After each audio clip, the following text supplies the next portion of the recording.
Breitling have just made some subtle but meaningful updates to the Chronomat. Here's everything you need to know and some of my thoughts on the Chronomat. I've never had one through before. This is my first time spending a meaningful amount of time with one, so let's talk about it.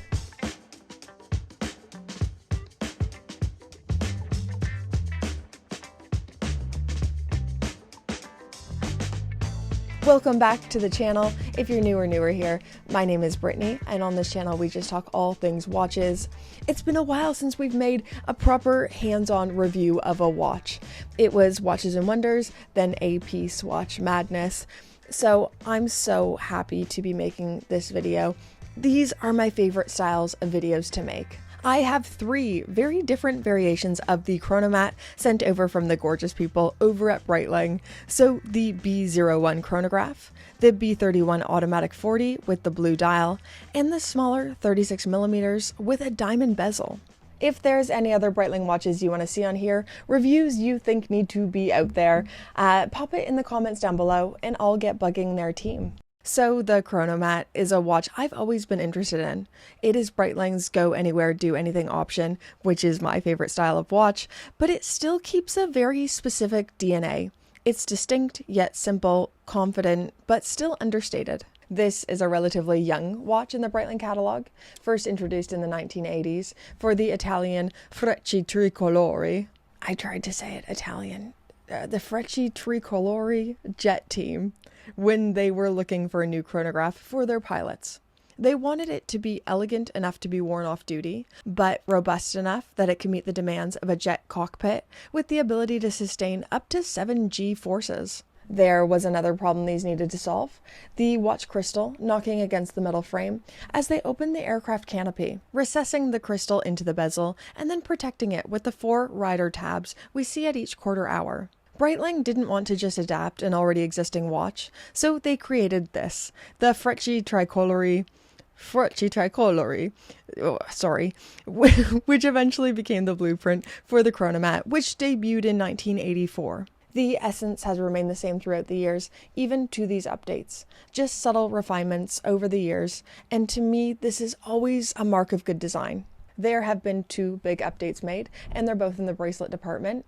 For one, the bracelet is now fully integrated, moving from semi-integrated. And 2, they have introduced a brand new micro-adjust system, allowing the wearer to adjust the bracelet by 1 link on each side of the concealed butterfly clasp, and can even be done on wrist. So on the underside of the bracelet, you can see a couple of little arrows on the links directly next to the clasp. You just push in the same direction as the arrow, which engages the micro adjust. Pull the bracelet out and then slide the link back into place. I feel like this is one of those things that will feel small.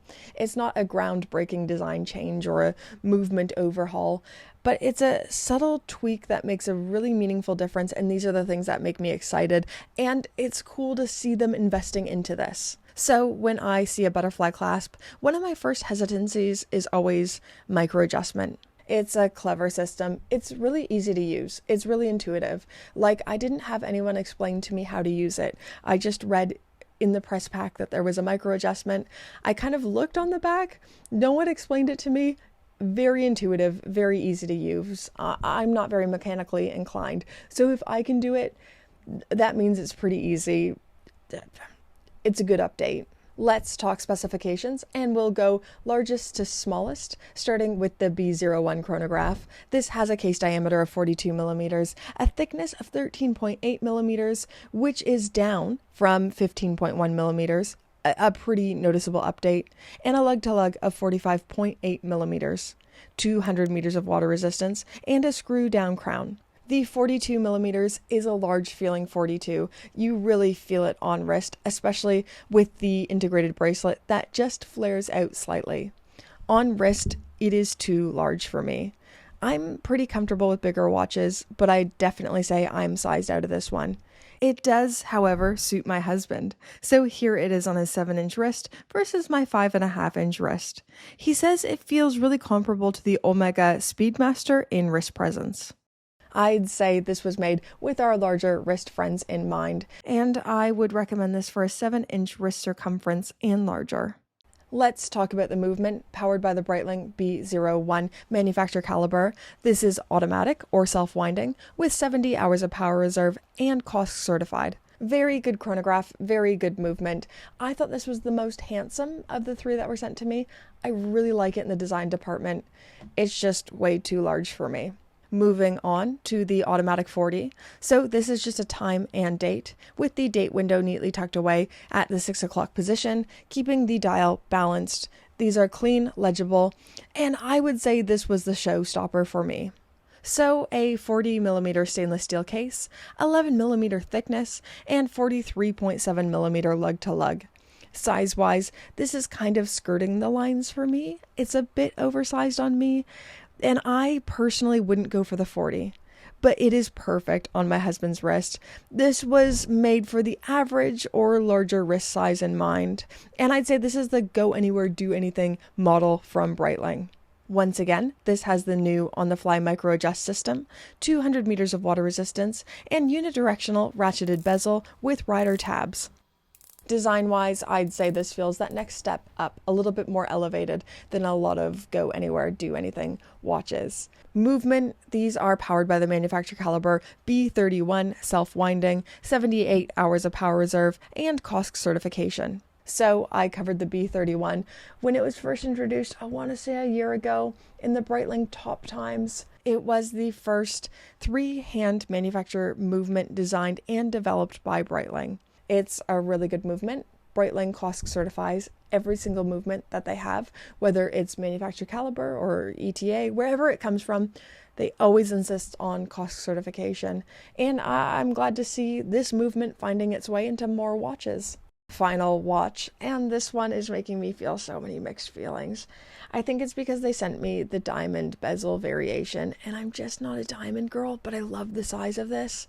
So the 36 millimeters with a thickness of 9.7 millimeters, really great proportions, and a lug to lug of 39.5 mil. On wrist, this is the one I am the most tempted by. This is the perfect size for me, just the right amount of bracelet showing, chef kiss, but it also looks great on my husband's 7-inch wrist as well. I think this sizing lends itself more to the average to smaller size wrist. So I'd recommend this for a 7-inch wrist and smaller.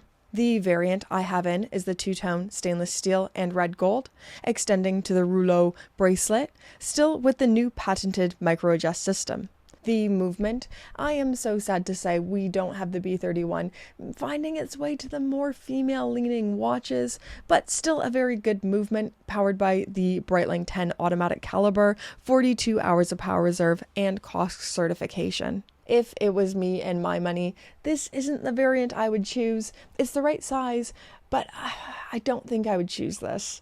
I don't like two-tone. It has to be a very specific watch for me to like the two-tone, and I don't like diamond bezels. I'd be getting the most boring one, just the navy dial, all stainless steel, no diamonds. I don't hate diamonds, I just don't love them. Like when I see two watches next to each other, if one has diamonds, one doesn't, my natural taste preferences will be on the no diamonds.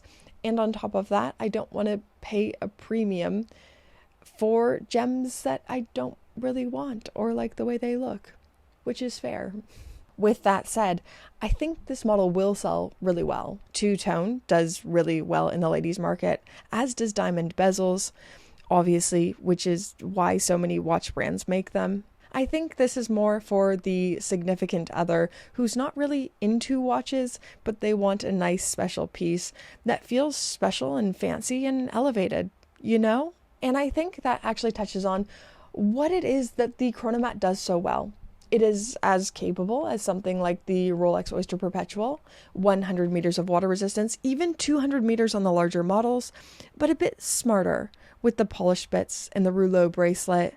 Going back to the 36 millimeters, I need to say the brown dial is beautiful. There's a lot of great parts in the execution, and the sizing works. I've had a curiosity about the Chronomat for a while now. Like whenever I would go into a Breitling boutique, I would try one on. There is something about it I just always liked. The design always appealed to me, and I'm surprised it doesn't enter the chat more. I think these updates are Breitling showing that this is a collection they want to invest more into, maybe appeal to enthusiasts a bit more with things like micro adjustment. Us watch nerds go nuts for that. I really like seeing the B31 movement finding its way, or the three-hand caliber, finding its way into more watches. They are a brand I deeply associate with chronographs, even the Chronomat. It is combining the words chronograph and matic. Like, they are so deeply intertwined with chronos.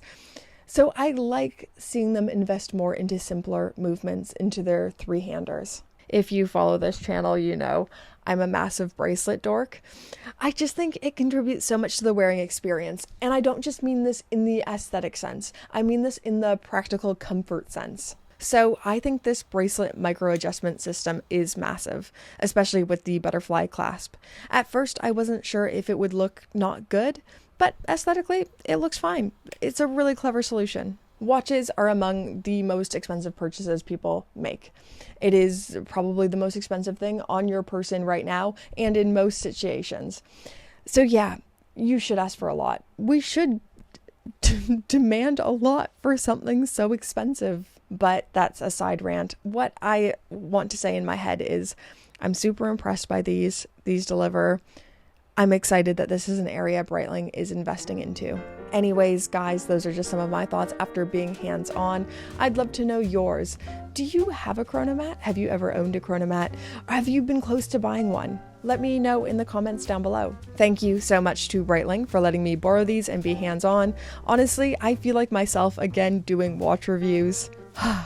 I needed this. I needed a break from AP swatch madness, from making lists. Thank you for your viewership, and thank you to the Pope tier patrons. Thank you all tier patrons, but Pope tier patrons get their names on the screen. What am I doing with my hands? I don't know why I've put them here. It's very hard filming on camera. I think people think it's very easy. It's very hard to sit here in your garage by yourself and act naturally and not do weird things with your hands. But yeah, that's neither here nor there. Thank you so much for supporting my weird little channel. I'm so glad you enjoy the work we do here. I love making it. I feel like I have the best job in the world, and I hope you keep enjoying it. Even if you don't, I hope you keep enjoying watches forever. They're awesome, you're awesome, and we'll see you in the next one. Thanks, guys.